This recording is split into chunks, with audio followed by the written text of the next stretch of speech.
क्या बता रहा था मैं? नहीं, रजिस्टर के बारे में। एक वाइट पेज का रजिस्टर लो, उसको उसके पार्ट को 2 पार्ट में, कल ही तो समझाया था आपको कि ये पेज है तो इसमें 25% जो लेंथ है मतलब विड्थ है उसको ब्लैंक कर देने दो, ठीक है। और इसमें आपको लिखना है, आपको नोट्स जो है वो आपको सिर्फ और सिर्फ 75% में बनाना है।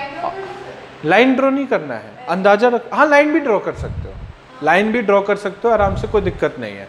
करना इसलिए है क्योंकि जो भी टॉपिक मैं पढ़ाऊंगा, ठीक है, हर टॉपिक से रिलेटेड या तो प्रीवियस ईयर में जो आया हुआ है वो क्वेश्चन बताऊंगा, नहीं तो फिर उस तरीके का क्वेश्चन जो आ सकता है जिसकी पोटेंशियल है कि हाँ ये इस तरीके का कोई क्वेश्चन कभी यूपीएससी में पूछ सकता है, वो आप यहाँ बनाओगे, ठीक है। या कल को आप खुद ही ढूंढना हो कि हाँ इस टॉपिक पे 2 क्वेश्चन आए हुए हैं, तो आप यहाँ पे क्वेश्चन लिखोगे और फिर एरो कर दोगे कि ये इस टॉपिक से रिलेटेड है। तो बाद में जब रिवीजन का टाइम आएगा तो क्वेश्चन और नोट्स दोनों एक साथ आपको मिलेंगे और रिवीजन अच्छे तरीके से होगा, ठीक है। तो अब आपकी उम्र नहीं है लाइन वाले नोटबुक की, ठीक है। वाइट पेज का ब्लैंक रजिस्टर जो होता है, अनरूल्ड बोलते हैं, वो आपको यूज करना है, ठीक है ना। चलिए, टॉपिक जो है वो आज का है हमारा अर्थ, ठीक है। और अर्थ का basically interior outer basic start है अर्थ का, ठीक है। तो इसके पहले कि वो स्टार्ट हो जाए, ठीक है, पहले तो ये बताओ ओरिजिन एंड एवोल्यूशन। एवोल्यूशन के टाइम पीरियड से रिलेटेड क्वेश्चन आया हुआ है। हुंडई की गाड़ी है इओन, देखी है ना, ठीक है, हुंडई इओन, ठीक है। अब इओन क्या है, हम टाइम पीरियड को जब लेते हैं, ठीक है, तो उसमें 2-3 तरीके के आते हैं टाइम, ठीक है। तो उसी चीज को हमें बताना है। सबसे जो बड़ा, जो सबसे बिगेस्ट टाइम स्पैन होता है उसको हम इओन मानते हैं, जो टॉप पे होता है। फिर उससे नीचे जो होता है वो होता है एरा। क्या होता है? एरा, ठीक है। फिर उससे नीचे जो जियोलॉजिकल टाइम स्केल है, मैं उसकी बात कर रहा हूँ। ये आपको 11th क्लास के एनसीईआरटी में प्रॉपर बना हुआ मिलेगा, ठीक है। प्रॉपर जो है वो बना हुआ मिलेगा, अर्थ का जियोलॉजिकल साइकिल में टेबल बना है और किस पीरियड में क्या डेवलपमेंट हुआ लाइफ से रिलेटेड वो भी आएगा। तो ये ज्योग्राफी का बेसिक स्टार्टिंग है। इओन हो गया, एरा हो गया, उसके बाद इपोक, ठीक है। तीसरा स्टेज ये हो गया। चौथा जो है वो होता है एज, ठीक है, या फिर ईयर, ठीक है। क्या होता है? एक चीज रह गया इसमें, बीच में पीरियड आता है, पीरियड के बाद आएगा इपो। तो एरा के बाद पीरियड, पीरियड के बाद इपो। और इसके ऊपर यूपीएससी ऑलरेडी क्वेश्चन पूछ चुका है, क्वेश्चन इसके ऊपर आ चुका है, which of the following has the shortest time span, ठीक है। अब इसमें मिक्स करके वो ऑप्शन दिया था, मैं तो यहाँ सीक्वेंस में लिखा हूँ, उसमें मिक्स करके ऑप्शन दिया था कि इनमें से कौन से पार्ट में ज़्यादा, मतलब कौन सा टाइम स्केल में सबसे स्मॉलेस्ट है। तो सबसे स्मॉलेस्ट इसमें इपो। और अगर एक और चीज़ इसमें आ जाए लास्ट में तो वो एज है। हाँ, लिखा हुआ है पहले, हाँ क्या, हाँ तो इओन के बाद ही है पीरियड, नहीं, Eon era period, Eon era period, फिर उसके बाद में इपो एज, ठीक है। तो अब इसका पता नहीं क्या ही बनाओगे, ई पी ई ए, EPA, हाँ ऐसा कुछ नहीं है, हर चीज़ का नहीं बनाते, और बनाने वाला कोई बना भी दे ना, तो वो अलग, उसका वो अलग टैलेंट होता है, ठीक है। तो एक तो ये चीज़ आपको ध्यान रखना है, ठीक है। अब इसमें सबसे ज़्यादा जरूरी जो चीज़ है वो है पीरियड एंड एरा, ठीक है। सेकेंड स्टेज में जो हमें सब जानना है वो है पीरियड एंड एरा। क्या चीज़ इंपॉर्टेंट है, मैं मिटा रहा हूँ, लिख लिया क्या? लिख लो, ठीक है। तो इसको मिटा देते हैं, ठीक है, और 2 पीरियड को लिखते हैं क्योंकि उसमें अलग अलग कैटेगरीज में अलग अलग चीज़ों का एवोल्यूशन होता है, ठीक है। तो सबसे पहले लिखिए 2, फ्लो चार्ट में आपने बनाना है, क्या बनाना है आपको, 2 चीज़ें बनानी है, पहला एरा और दूसरा पीरियड, ठीक है। तो पहले होगा एरा और फिर होगा पीरियड। अब एक एरा में कई पीरियड हो सकते हैं, ठीक है ना, एक एरा में कई पीरियड होते हैं। जैसे कि अभी का जो एरा है वो कौन सा एरा चल रहा है, काइनोजोइक। अभी का एरा जो है वो कौन सा है, काइनोजोइक, अभी करंटली, ठीक है, ये एरा चल रहा है। इसमें 2 पीरियड होते हैं, ठीक है, कौन कौन सा, क्वाटरनरी एंड टेरिटरी।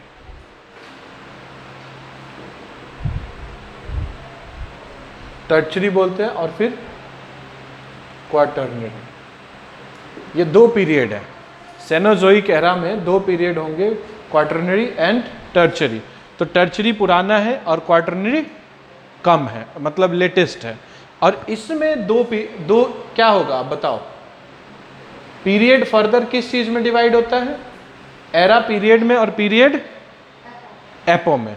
तो इसमें 2 चीज होंगे, होलोसिन एंड प्लिस्टोसिन। अभी जो लेटेस्ट चल रहा है वो क्या है, होलोसिन और प्लिस्टोसिन, ये 2 पीरियड होंगे, ठीक है, होलोसिन एंड प्लिस्टोसिन। प्लिस्टोसिन का पीरियड जो है वो 2 मिलियन ईयर्स एगो से लेकर के 10,000 BCE, 10,000।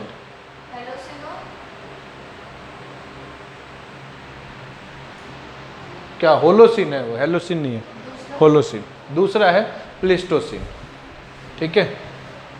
तो इस एरा में सेनोजोइक एरा के 2 पार्ट हैं, क्वाटरनरी एंड टर्चरी। क्वाटरनरी के 2 पार्ट हैं, वो है होलोसिन एंड प्लिस्टोसिन। अब इनका मतलब क्या है, होलोसिन 10,000 ईयर्स के बाद का है, मतलब 10 के ईयर्स एगो, 10,000 साल पहले, और उसके बाद अभी तक क्या चल रहा है, होलोसिन। होलोसिन किसका पार्ट है, क्वाटरनरी पीरियड का। क्वाटरनरी पीरियड किसका पार्ट है, एरा, यानी कि सेनोजोइक एरा का। तो अभी जो है इस पीरियड में जो है वो ह्यूमन यानी कि मॉडर्न मैन, ह्यूमन तो पहले से थे, लेकिन ये मॉडर्न मैन का जो पीरियड है वो है होलोसिन का, ठीक है। इसी तरीके से ओरिजिन ऑफ सन की अगर मैं बात करूं, ठीक है, तो ये कब है, ये तब की बात है जब ओरिजिन ऑफ स्टार हुआ था, सुपरनोवा पीरियड हुआ था, ठीक है, बिग बैंग हुआ 13.7 million years ago, 13.7 million years ago big bang event हुआ था। उसके बाद में फिर ऑलमोस्ट 12 मिलियन ईयर्स अगो जो है वो सुपरनोवा पीरियड मतलब इयोन था। फिर उसके बाद में अराउंड 5000 मिलियन ईयर्स अगो सन का ओरिजिन होता है, स्टार का ओरिजिन होता है, ठीक है। फिर धीरे धीरे जो है वो लाइफ चलती रहती है, ठीक है। And first form of unicellular bacteria जो है वो प्री कैम्ब्रियन एरा में आता है। अब प्री कैम्ब्रियन एरा जो है वो प्रोटेरोजोइक इयोन में आता है, ठीक है।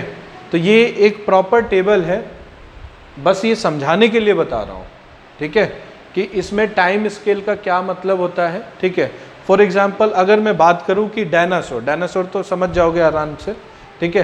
तो डायनासोर जिस पीरियड में थे उसको क्या बोलते हैं, जुरासिक क्या period, Jurassic period. Jurassic world movies देखिए तो हाँ, डायनासोर जिस पीरियड में थे वो जुरासिक पीरियड था, और जिस एज में वो खत्म हो गए, मतलब एज गलती से बोल गया, जिस टाइम में वो खत्म हो गए, एक्सटिंक्शन ऑफ डायनासोर, वो कौन से पीरियड में था,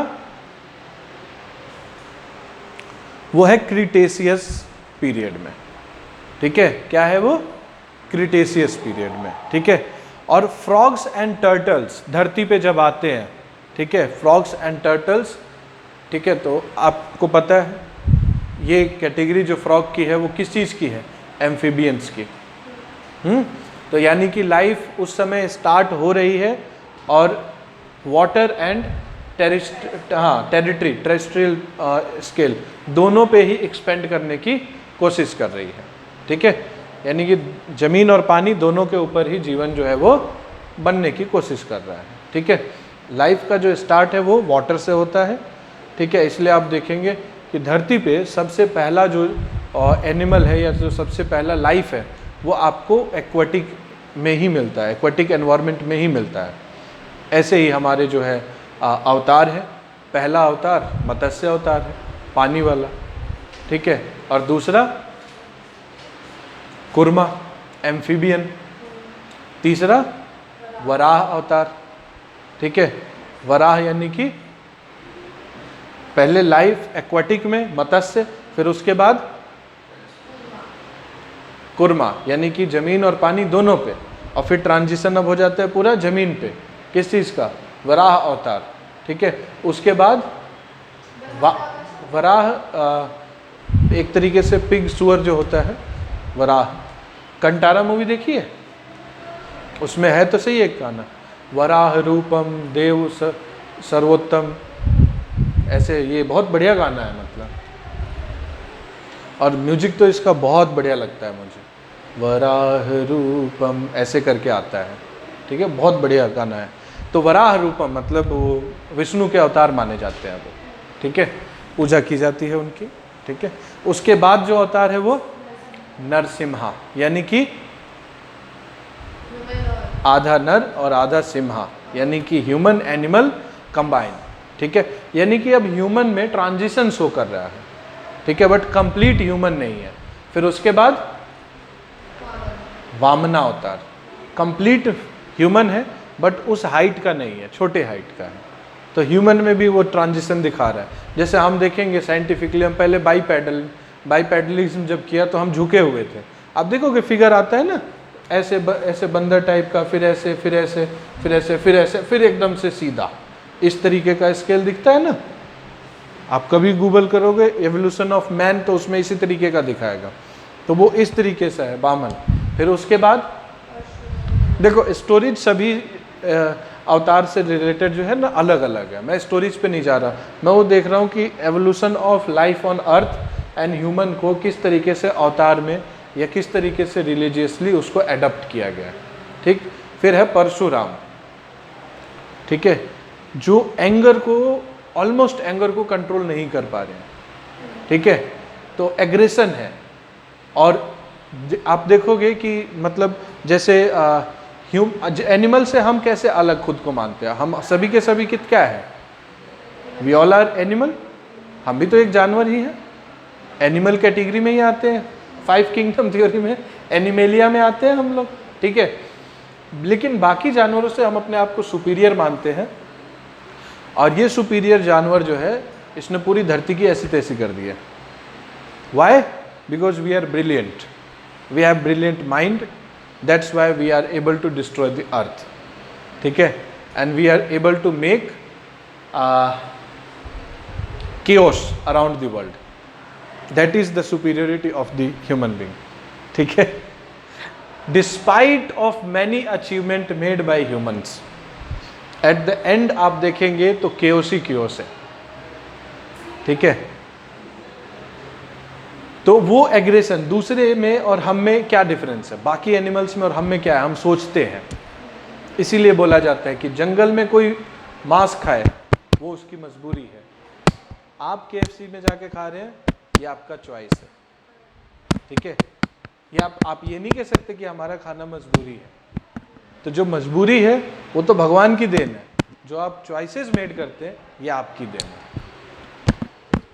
ठीक, ऐसे ही भगवान बुद्ध की एक स्टोरी है कि बौद्ध भिक्षु जो भी भिक्षा लेने के लिए जब जाते हैं तो उनके कटोरे में जो भी पहला भीख मिल जाता है वही उनका वो माना जाएगा। उसके बाद वो और ज़्यादा नहीं करेंगे, असत्य इकट्ठा नहीं करेंगे वो, ये उनका एक प्रिंसिपल है। तो एक बार एक भिक्षु जा रहा था और उसके कटोरे में एक कौवा मांस का टुकड़ा लेके जा रहा था और वो आ गया। तो वो पूछता है कि अब क्या करें, कटोरे में तो आ गया है कायदे से, तो बोले यही है किस्मत, अब आप नहीं मांग सकते, तो आप इसको खाइए या फिर आप भूखा रहिए, आपकी चॉइस है, आप इसे किसी दूसरे जानवर को दे दीजिए, तो चॉइस तो आपकी होगी। ऐसे ही रजनीश के शब्दों में अगर बात करे जाए तो भाई अगर हम माने कि परमात्मा है तो वहाँ आप ही को जाके जवाब देना है। वहाँ पे कोई पंडित जी नहीं आएंगे, वहाँ कोई पुरोहित जी नहीं आएंगे, वहाँ कोई पादरी नहीं आएगा, वहाँ कोई काजी नहीं आएगा एक्सप्लेन करने के लिए। जैसे रिचुअल्स एक्सप्लेन किए जाते हैं, ऐसे कोई एक्सप्लेन करने के लिए नहीं आएगा कि इसने ये क्यों किया। तो इसलिए वो बोलते हैं कि किसी की मत सुनो, सुननी है तो सिर्फ खुद की सुनो, क्योंकि ना हाथी है ना घोड़ा है, वहाँ पैदल जाना है और जाके खुद ही सुनाना है। ठीक है, तो ये चीज़ है। ठीक, तो एग्रेशन के सेंस में देखा जाए तो एग्रेशन, कंट्रोल नहीं होना, ये सब कहीं ना कहीं एनिमल इंस्टिंक्ट है जो कंटिन्यू है अभी, जो अगले अवतार में बिल्कुल चेंज हो जाएगा। परशुराम के बाद राम अवतार, इतना कम एग्रेशन, इतना शांत स्वभाव, जरूरत से ज़्यादा। बीवी को किडनैप करके ले गया, बोला कोई बात नहीं, ले आएंगे जीत के। एग्रेशन नहीं, एग्रेशन उनके साथ किसका दिखाया गया है? लक्ष्मण का। लक्ष्मण हर चीज को लेके एग्रेसिव हो जाते हैं, वो बिल्कुल शांत। ठीक, फिर उसके बाद जो अवतार आता है उनको हम परफेक्ट अवतार माना जाता है, Krishna. Great blend of aggression and peace, war and peace is equal to Krishna. ठीक है, जब जरूरत पड़ी तब गुस्सा, जब जरूरत पड़ी तब डिप्लोमेसी, जब जरूरत पड़ी तो नेगोशिएशन, जब जरूरत पड़ी तो प्यार, जब जरूरत पड़ी तो दोस्ती। तो according to the time and situation, and best time and situation को मेजर करना कि इस समय किस चीज़ की ज़रूरत है और वो अप्लाई करना। ठीक है, इमोशन में बहना नहीं और धर्म का रास्ता छोड़ना नहीं। ठीक है, ये भी नहीं कि राजपाट छोड़ करके और राधा के साथ ही हो लिया, ये भी नहीं कि राधा को भी छोड़ दिया। तो हर चीज़ को एक बैलेंस वे में लेकर के गया, तो उनको हम परफेक्ट ह्यूमन मानते हैं। और यही जर्नी है from Matsya, from fish to the Krishna, ये आपका एवोल्यूशन है। और यही चीज़ें आपको समझ में आती हैं। ठीक है, जैसे बताएं, first trace of life found in Paleozoic era, ये आपके बुक में है, इसको लिखने की ज़रूरत नहीं है। आप इसको 11th की NCERT उठाइए, उसको देखिए और मैच करिए। ठीक है, उसमें आप नोट कर लीजिए, मैच कर सकते हैं उसमें। ठीक है, तो पैलोजोइक एरा जो कि 245 मिलियन ईयर्स एगो से 570 मिलियन ईयर्स एगो के अराउंड चलता है। इसमें एक पीरियड आता है Silurian era, Silurian period, SILURIAN, Silurian. ठीक है, इस पीरियड में फर्स्ट ट्रेस ऑफ लाइफ जो है वो जमीन पे मिलता है, and that is plants. Plants and animals में अगर देखा जाए तो as a life form plants are more aggressive than animals. हाँ, आप एक घर को खाली छोड़ दो, ठीक है, और प्लांट्स कुछ 2-3 सालों में आपको कोई हेल्प करने की जरूरत नहीं है, कुछ नहीं, जंगल खड़ा हो जाएगा। 2-3 सीजन बरसात के जाएंगे, हालांकि जीव भी आएगा वहाँ पे, कीड़े मकोड़े, बहुत सारी चीज़ें होंगे, लेकिन प्लांट्स भी बहुत होंगे वहाँ पे, और प्लांट्स तुरंत कवर कर लेंगे। ठीक है, तो जो ये कहते हैं ना कि हमें एफोरेस्टेशन करना चाहिए, वो आपको छलावे में लेके जा रहे हैं। आप अपनी एक्टिविटी को कंट्रोल कर लो, एफोरेस्टेशन खुद हो जाएगा, जंगल खुद हो जाएंगे, बस आप अपना काटना बंद कर दो। ठीक है, पहले मेट्रो के लिए काट देंगे, सड़क के लिए काट देंगे, उसके बाद बोलेंगे अब हम लगाएंगे। वाह, मतलब आप ही के पैसे से पहले हम खर्च करके काटेंगे, फिर आप ही का पैसा खर्च करके हम लगाएंगे। ठीक है, और फिर हम बोलेंगे कि ये हमने डेवलपमेंट किया है। तो development is equal to first destruction on the money of citizens and then construction on the money of citizen. ठीक, पहले आप चंदा देंगे डिस्ट्रॉय होने के लिए, फिर आप चंदा देंगे। हाँ, ठीक है, तो ये चीज़ है। ठीक है, तो आई डोंट थिंक, मैं पर्सनली बिलीव नहीं करता इस तरीके के डेवलपमेंट में। ठीक है, आई बिलीव कि अगर हम कृष्ण तक अचीव कर चुके हैं, ठीक है, ह्यूमन के डेवलपमेंट को, तो हमारे पास इतना विवेक है, इतना माइंड है कि हम अंदर ही अंदर सब जानते हैं कि क्या सही है और क्या गलत, ये हम अच्छे से जानते हैं। बस यही है कि गीता पे हाथ रख के बस उसको एक्सेप्ट करने की ज़रूरत है और गीता फॉलो करने की, कि सही का साथ देना चाहिए और गलत का विरोध करना चाहिए, चाहे सामने पिताजी क्यों ना हो। कहने का मतलब ये है, आपका खून ही क्यों ना हो, है ना, लेकिन हिम्मत नहीं है। ठीक है, और इसको हम अलग अलग वे में ले चुके हैं, जैसे कि आज का समाज ऐसा नहीं है, ठीक है, दुनियादारी ऐसी नहीं रही तो हम भी ऐसे हो गए हैं। ये आर्गुमेंट्स है सही और गलत को सही तरीके से करने के लिए। ठीक है, तो ये चीज़ है। फिर अगर हम बात करें क्या बोलते हैं एप या फिर फ्लावरिंग प्लांट्स, वो प्लांट्स जिनमें फ्लावर आते हैं, ठीक है, उनका ओरिजिन का जो ट्रेस है वो टर्चरी पीरियड में मियोसिन इपो में दिखता है हमको। मियोसिन, हाँ, मियोसिन इपो टर्चरी में, इसी में एप दिखते हैं। एप मतलब एप मतलब फ्लावरिंग प्लांट कैसे हो गया? चिंपांजी होता है, एप होता है, लंगूर होते हैं, मंकी होते हैं, क्या डिफरेंस है? कल पता करके आएंगे, ये कॉमन चीजें नहीं पता। हाँ, सिर्फ साइज मैटर करता है। दूसरी चीज, चीता, तेंदुआ, लेपर्ड, ठीक है, वल्चर, ईगल, इनमें क्या डिफरेंस होता है? Vulture, eagle, hawk. और बताऊं, और है आपका क्रोकोडाइल एंड एलिगेटर में क्या डिफरेंस है? Basic, turtle, tortoise, frog, toad, ये एनिमल्स के कॉमन डिफरेंस है जो कल आपको पता होना चाहिए। ठीक है, तुम गई थी मेरे हम लोग के साथ चिड़ियाघर? नहीं, तुम सेकेंड टूर में गई हो। ठीक है, ओके, मैं दिखाया था उस समय टर्टल और ये क्या बोलते हैं एलिगेटर एंड क्रोकोडाइल में क्या फ़र्क होता है। चोंच जैसा मुंह होता है एलिगेटर का, पतला, ठीक है, और क्रोकोडाइल का यूं होता है, हाँ, राउंड, बड़ा मुंह होता है, छोटा मुंह होता है। ठीक है, तो कहने का मतलब मैं साइंटिफिक डिफरेंस की बात नहीं कर रहा।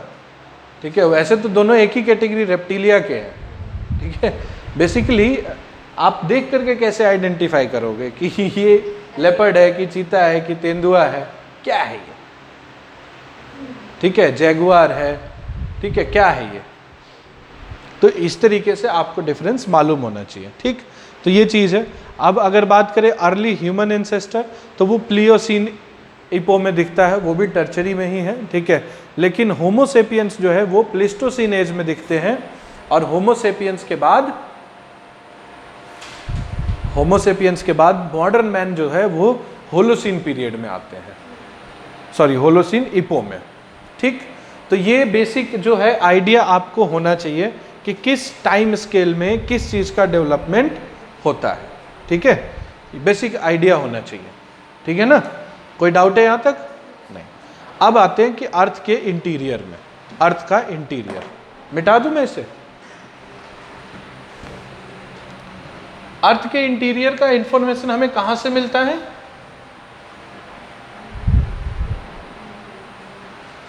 अर्थ के इंटीरियर का इंफॉर्मेशन हमें कहां से मिलता है? सोर्स क्या है? There are two sources, direct sources and indirect sources. ठीक है, तो डायरेक्ट सोर्सेस क्या होते हैं?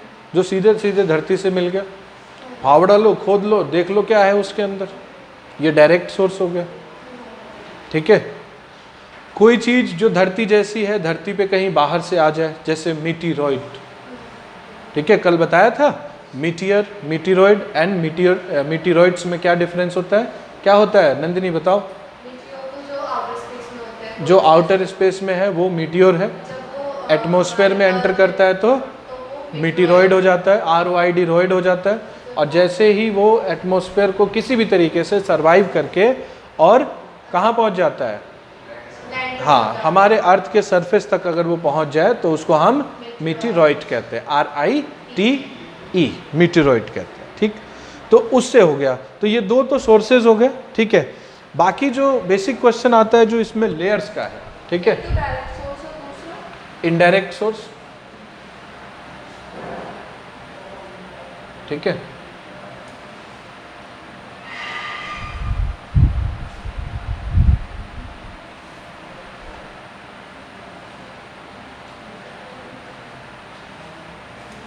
ये तीन अलग अलग जो है पार्ट्स माने जाते हैं, क्रस्ट, मेंटल एंड कोर। ठीक है, तो हमें कौन से तरीके से डायरेक्ट सोर्स से पता लगता है कि अर्थ के अंदर या अर्थ का स्ट्रक्चर क्या है?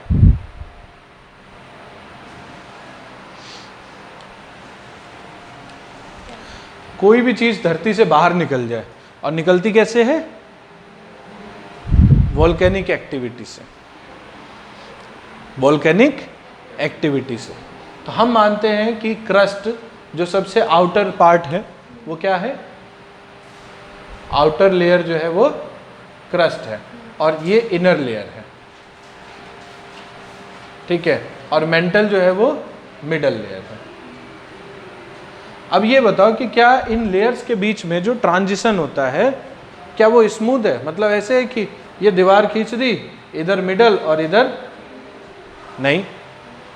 आप कभी खेत में गए? खेती वगैरह अगर किस इस तरीके का देखो, मिट्टी में अगर आप पानी डाल दो, यहाँ से पानी बह रहा है, ठीक है, तो ये तो एक डिफरेंट पार्ट हो गया जो कि वाटर है, और ये है ड्राई लैंड है।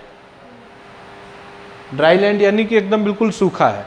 लेकिन जहाँ वाटर और ड्राई ये है, यहाँ पे ये जो पार्ट होगा बॉर्डर वाला, ये क्या होगा? ये ना तो ड्राई होगा और ना ही ना तो ये ड्राई होगा, ना तो ये वाटर होगा। क्या होगा? ये वेट होगा। ठीक है, तो ये क्या है? इसी को हम बोलते हैं ट्रांजिशन। ये ट्रांजिशन जोन है ज्योग्राफी में, इसको हम बोलते हैं डिसकंटिन्यूटी। डिसकंटिन्यूटी बोलते हैं जब एक लेयर दूसरे लेयर से डिफरेंशिएट करती है, तो वो एकदम से सडन नहीं होता है। ठीक है, पहले लेयर और दूसरे लेयर का दोनों का फीचर, मिक्स फीचर मिलता है आपको बीच में, जिसको हम क्या बोलते हैं? डिसकंटिन्यूटीज बोलते हैं। ठीक, इस डिसकंटिन्यूटी के ऊपर मल्टीपल टाइम क्वेश्चन आया है, इसीलिए मैं आपको व्हाइट पेज का बोल रहा था। अब जब आप ये पढ़ोगे तो डिसकंटिन्यूटी के ऊपर जो क्वेश्चंस आए हैं उनको आप साइड में नोट डाउन करोगे। ठीक, समझ गए? कोई डाउट है यहाँ तक? तो डिसकंटिन्यूटी देख लेते हैं। क्रस्ट के ऊपर क्या है? ओशियन है। इसके ऊपर क्या है? ओशियन। ओशियन और क्रस्ट के बीच में जो डिसकंटिन्यूटी है, इसको हम कोनार्ड बोलते हैं। Konrad discontinuity. ठीक है, कोनार्ड डिसकंटिन्यूटी। ठीक, उसके बाद क्रस्ट यानी कि आउटर लेयर और मिडल लेयर, इन दोनों के बीच में जो डिसकंटिन्यूटी है उसको हम क्या बोलते हैं? कोनार्ड नहीं, मतलब आउटर लेयर यानी कि क्रस्ट एंड मेंटल के बीच के डिसकंटिन्यूटी को हम क्या बोलते हैं?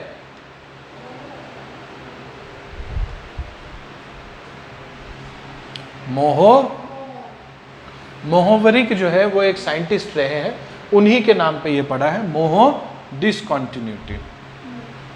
ठीक, अब इनर लेयर और आउटर लेयर के बीच के डिसकंटिन्यूटी को क्या बोलते हैं? गुटेनबर्ग। क्या बोलते हैं? गुटेनबर्ग। अब ये सिर्फ इतनी ही नहीं है डिसकंटिन्यूटीज, बीच बीच में भी है। बीच बीच में कैसे है? जैसे मेंटल है, मेंटल के दो पार्ट हैं, अपर एंड लोअर। अब ये अपर एंड लोअर के बीच में रेपिटी पड़ता है, ये एक डिसकंटिन्यूटी है। ठीक है, अपर एंड लोअर के बीच में ये डिसकंटिन्यूटी। कोर में भी दो पार्ट है, आउटर कोर, इनर कोर, इनके बीच में भी डिसकंटिन्यूटी है। इसको हम क्या बोलते हैं? लेहमैन। क्या बोलते हैं? लेहमैन। अब सीक्वेंस बनाना है कि सरफेस से इंटीरियर तक या फिर इंटीरियर से सरफेस तक कैसे कैसे डिसकंटिन्यूटीज बनती हैं। तो बताइए, सबसे पहले हम सरफेस से लेकर के चलेंगे, सरफेस टू इंटीरियर। हाँ, तो सबसे पहले कोनार्ड, उसके बाद मोहो, फिर उसके बाद रेपिटी, उसके बाद गुटेनबर्ग, और उसके बाद फिर लेहमैन। ठीक, ये प्रॉपर सीक्वेंस है आपका जिसको आपको समझना है। मल्टीपल टाइम इन सीक्वेंस को लेकर के क्वेश्चन आए हैं। अरेंज करिए आप, या फिर वो अरेंज करके देंगे, आपको ये आइडेंटिफाई करना है कि करेक्टली अरेंज्ड पार्ट कौन सा है। मतलब इसी तरीके से 1 2 3 4 चीज़ें लिख के आगे पीछे करके उसको सीक्वेंस में ABCD करके देंगे। ठीक, and you have to identify. Any doubt in this part?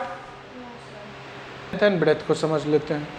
ठीक है, जो अर्थ के इंटीरियर का लेंथ एंड ब्रेथ है, ठीक है, वो मान करके चलो कि अगर हम एक ये मान लेते हैं सेंटी, ये मतलब हाफ ले लेते हैं। ठीक है, तो डायमीटर कितना है टोटल? 12,600 समथिंग। डायमीटर कितना है अर्थ का? 12,000 किलोमीटर्स। ठीक, 12,000 किलोमीटर का डायमीटर है अर्थ का, यानी कि रेडियस कितना हो गया? 6,000। हाँ, 6,300 समथिंग का रेडियस है, जिसको अगर हम डबल कर दें तो डायमीटर जो है वो पता लग जाता है। ठीक है, अब इस डायमीटर में, ठीक है, अलग अलग तरीके से लेयर्स हैं। ठीक है, जैसे अगर हम बात करें कि फर्स्ट 400 किलोमीटर, ठीक है, तो फर्स्ट 400 किलोमीटर तक क्या है? सबसे पहले तो क्रस्ट है। क्रस्ट कहाँ है? ये पार्ट जो है सबसे पहले जो है वो है क्रस्ट। ठीक है, ये दो तरीके से है। 33 किलोमीटर जो है वो अप्रोक्सीमेटली सरफेस पे है, यानी कि लिथोस्फेयर पे है। 33 किलोमीटर कहाँ है? हाँ, लैंड पे है। और ओशियन में क्रस्ट जो है वो बड़ा है कि छोटा है? क्या लगता है? कम होगा। ओशियंस में क्रस्ट पतला है। ठीक है, ओशियन पे ऑन एन एवरेज 5 किलोमीटर के अराउंड माना जाता है। ठीक है, ओशियन पार्ट पे, यानी कि कुल मिला के ओशियन पे क्रस्ट जो है वो थिन है और कॉन्टिनेंट पे क्रस्ट जो है वो थिक है। ये ध्यान रखिएगा। तो जरूरी नहीं है कि किलोमीटर पूछे, वो ओवरऑल वैसे ही पूछ लेगा कि कहाँ थिक है कहाँ थिन है। ठीक, तो ये चीज़ है। ठीक, उसके बाद अब आ जाओ, जब ये पार्ट, दूसरा पार्ट जो है वो क्या स्टार्ट होता है? ये तो कोर है। ठीक, कोर के पहले ये पार्ट है। ठीक, तो ये 33 किलोमीटर तो ये हो गया 33 किलोमीटर। हम इसी कॉन्टिनेंट वाले पार्ट को ही लेके चलते हैं अभी। फिर अप टू 400 किलोमीटर। 400 किलोमीटर क्या है? एस्थीनोस्फेयर। क्या है?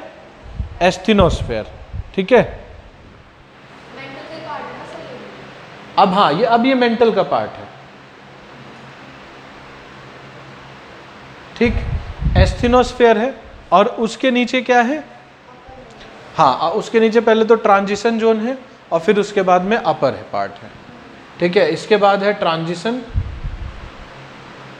ट्रांजिशन यानी कि इसके बाद डिसकंटिन्यूटी है। कौन सी डिसकंटिन्यूटी है? मोहो।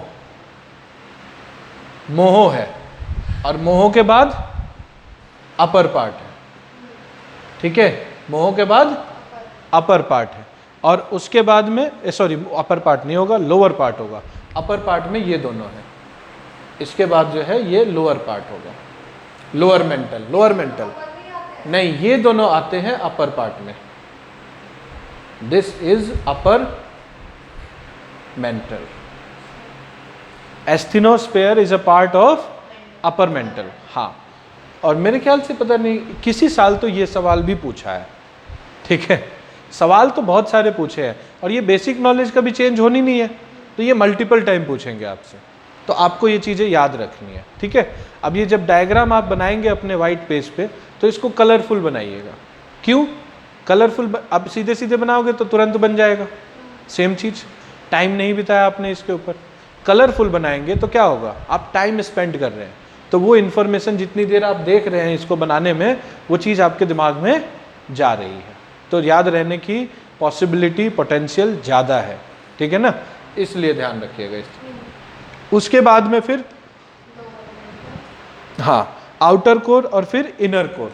अब आउटर कोर जो है, यहाँ मान लेते हैं कि आउटर कोर तो ये लिक्विड फॉर्म में है, और इनर कोर जो है, इनर कैसा है, ये सॉलिड है। हाँ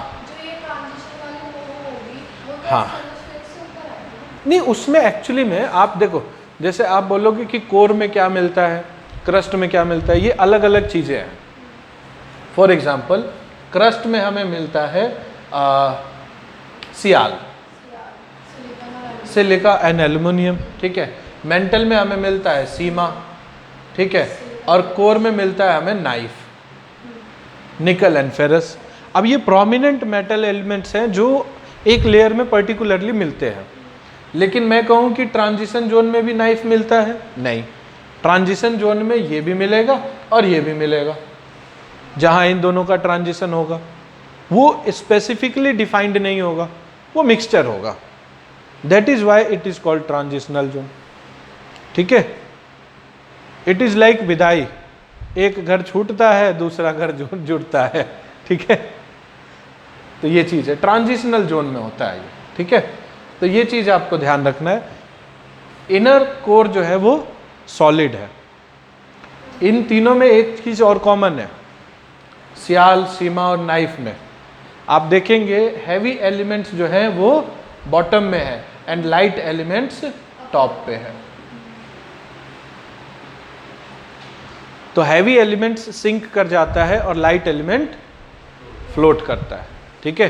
तो क्रस्ट जो है वो लाइट एलिमेंट से बना हुआ है एज कंपेयर टू सीमा यानी कि मेंटल एंड कोर, ठीक है। ज्योग्राफी में हमेशा ध्यान रखिएगा, लाइट, हैवी, लार्जेस्ट, शॉर्टेस्ट, इस तरीके का कंपैरेटिवली होता है। मतलब मैं बोल रहा हूँ कि हैवी नहीं है या लाइट है, तो वो इस कॉन्टेक्स्ट में बोल रहा हूँ, ठीक। कोई डाउट है? अब दो चीज़ें और समझना जरूरी है अर्थ को लेकर के, अर्थ के इंटीरियर को लेकर। पहली चीज़ है टेम्परेचर और दूसरा चीज़ है प्रेशर, ठीक है। क्योंकि अगर अर्थ के अंदर प्रेशर नहीं होता तो वोल्केनिक इरप्शन नहीं होता। और दूसरी चीज़,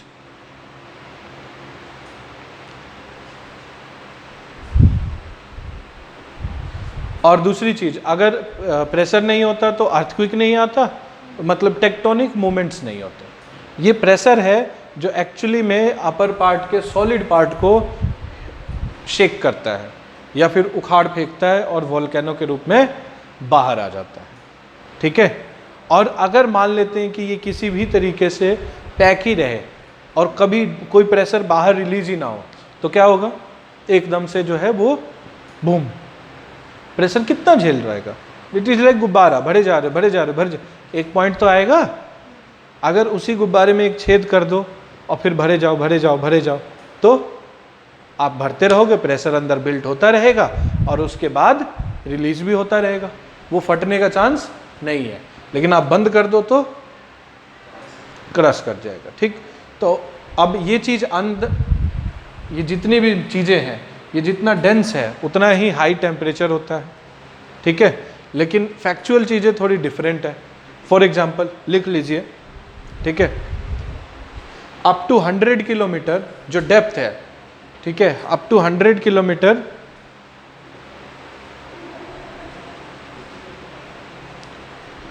टेम्परेचर 12 डिग्री सेल्सियस पर किलोमीटर के हिसाब से बढ़ता है। टेम्परेचर जो है वो 12 12 डिग्री 12 डिग्री पर किलोमीटर के हिसाब से बढ़ता है। वैसे इनिशियली क्रस्ट में जो है वो टेम्परेचर डाउन होता है, वो बट बहुत ही माइनर कुछ ही पार्ट के लिए होता है, बहुत ही माइनर होता है। ठीक, वो इतना ही होता है कि कुत्ते उसको डिग करके ठंडा ठंडा लगेगा बैठ जाते हैं बस। ठीक है, उससे ज़्यादा नहीं। आप कभी कुआं खुदवाओ तो नीचे देखो टेम्परेचर बढ़ना शुरू हो जाएगा। ठीक है, धीरे धीरे धीरे टेम्परेचर बढ़ता है।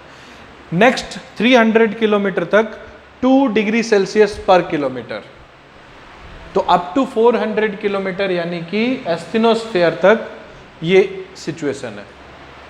ठीक, 100 किलोमीटर तक 12 डिग्री पर किलोमीटर एंड नेक्स्ट 300 तक, हाँ ठीक, उसके बाद 2 डिग्री, हाँ 2 डिग्री सेल्सियस पर किलोमीटर बढ़ता है। ठीक है,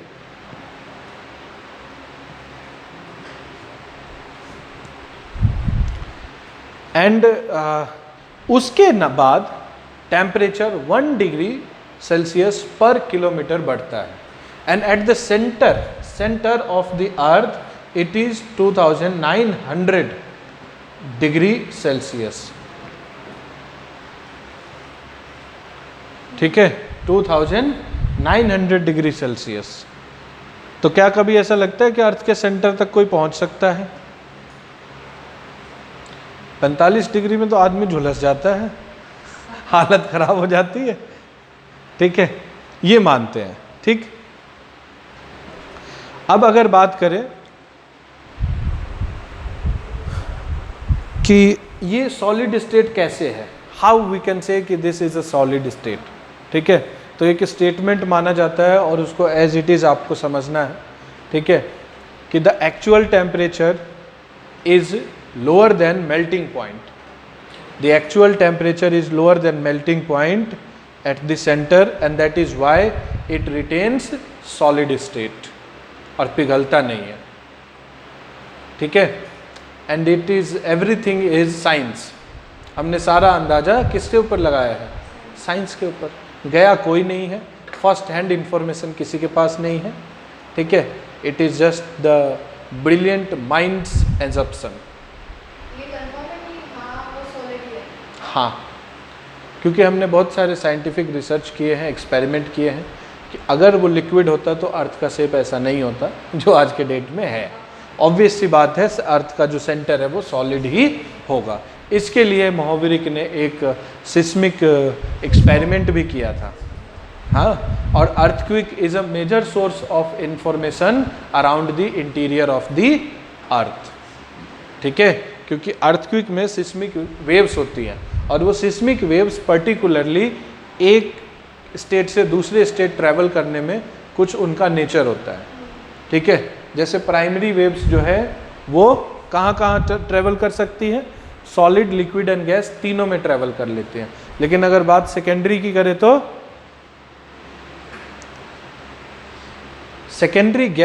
सेकेंडरी जो वेव्स होती हैं, एस वेव्स जो होती है, दैट डिसअपियर्स इन लिक्विड। ठीक है, दैट डिसअपियर्स इन लिक्विड। समझ गए? और इसी के वजह से हमें अंदाजा लगाते हैं हम कि अब देखो होता क्या है, गैस तो नहीं है, ऑब्वियस सी बात है, ये अर्थ है। यहाँ पे कोई सिस्मिक एक्टिविटी हुआ तो प्राइमरी वेव जो है वो यहाँ पे पहुँच गया, प्राइमरी वेव यहाँ भी पहुँचा, प्राइमरी वेव यहाँ भी पहुँचा, तीनों जगह। लेकिन सेकेंडरी वेव यहाँ पहुँचा, सेकेंडरी वेव यहाँ पहुँचा, इन जगह पे सेकेंडरी वेव्स नहीं पहुँचा। तो इसका मतलब क्या कि कहीं ना कहीं ये इसके बाद ये जो पार्ट है ये लिक्विड का पार्ट है। ठीक, हाँ, तो फिर इसी तरीके का एक्टिविटी यहाँ भी हुआ, इसी तरीके का एक्टिविटी यहाँ, तो शैडो जोन बनता गया। ठीक है, और शैडो जोन के ऊपर भी क्वेश्चन आया हुआ है। ठीक है, हालांकि ये वाला जो पार्ट है ये हम कल करेंगे। सिस्मोग्राफ वाला जो पार्ट है, अर्थक्वेक के इंफॉर्मेशन वाला जो पार्ट है, ठीक है, उन सभी चीज़ों को हम जो है वो कल कवर करेंगे। ठीक, आज के लिए बस इतना ही कि अर्थ के इंटीरियर का आइडिया होना चाहिए। बस लास्ट टॉपिक ये है कि प्रेशर, इंटीरियर में, अर्थ के इंटीरियर में प्रेशर कैसे होता है वो लिख लो, ठीक है। With rise in temperature pressure also increases, ये तो आपने साइंस में पढ़ा ही होगा, अगर टेम्परेचर बढ़ रहा है तो प्रेशर बढ़ेगा, ठीक है। And at the centre of the earth the pressure is 3500 kilo bar, ठीक है, 500 किलो बार, ठीक है। और दूसरा point, due to pressure tectonic movement occurs, tectonic activities occur due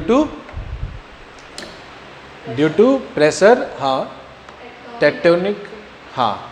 अब इसमें कौन सा है एक्टिविटी में, दो एक्टिविटी, अर्थक्विक एंड वोल्केनो। तो कल हम अर्थक्विक और वोल्केनो दोनों टॉपिक कवर करेंगे, तो उसमें सिस्मोग्राफ, सिस्मिक एक्टिविटी और शैडो जोन, ये सारी चीज़ें कवर कर लेंगे, ठीक। उसके बाद हम देखेंगे कि क्रस्ट का फॉर्मेशन में क्रस्ट कितने टुकड़ों में बटा हुआ है, क्योंकि माइनर एंड मेजर प्लेट को लेकर के क्वेश्चन आता है, अगर लास्ट ईयर वाला दिया हो तो माइनर एंड मेजर प्लेट्स को लेकर के क्वेश्चन आता है। और मेरे पास ना मैंने बच्चों से, मैं हमेशा लिखवाता हूँ, पिछली बार मैंने बैच में नहीं लिखवाया, इस बार तुम लोगों से दोबारा लिखवाऊंगा। प्रीवियस ईयर के क्वेश्चन पेपर्स जो है ना, क्वेश्चंस स्पेसिफिकली आप लोग लिख के लाओगे, जब ये सारे बच्चे इकट्ठे हो जाएंगे एक बार, तब मैं आप लोगों को काम दूंगा, ठीक है। तो इससे क्या होगा, आप क्वेश्चन से गो थ्रू भी हो जाएंगे और आप सभी के पास वो क्वेश्चन मैं डिस्ट्रीब्यूट कर दूंगा। एक को बोलूँगा कि 5 साल के पता करो तो इट इज़ डिफ़िकल्ट, किताब में है बट मुझे नहीं कराना किताब से, मुझे आप लोगों से कंपाइल कराना है, ताकि आप उस क्वेश्चन को देखें, उसको पढ़ें और